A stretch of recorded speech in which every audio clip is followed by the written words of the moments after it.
Hi friends, this is Priyanka. Welcome back to my channel. Today I'm going to attempt watercoloring. Now in my previous videos I have mostly used pencil colors, even sketch pens and a little bit of crayons, but not so much of watercolors.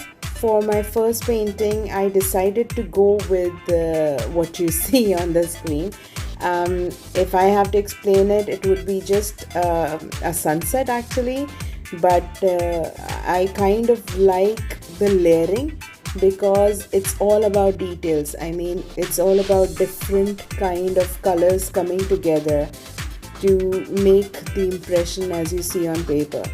Now it is very simple. It might look a little challenging. It is very simple.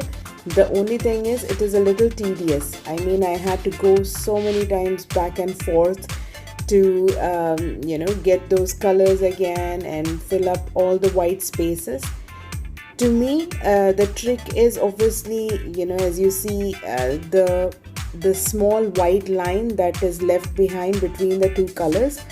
That's what actually gives it, that unique look.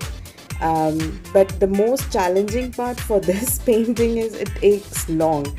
I had to go slow. Now this is a fast forwarded video, but I had to go like really slow so that the colors don't touch each other.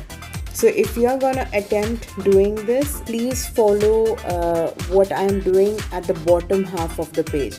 Now for the beginning of the page, because this painting was new to me, I took time, I did each color slowly and steadily.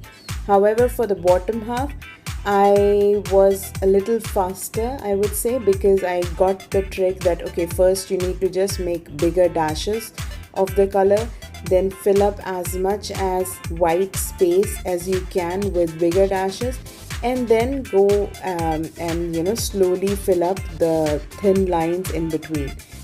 So please do leave your comments below if you like my painting. Do like, share and subscribe for more similar videos. See you in the next video. Bye bye.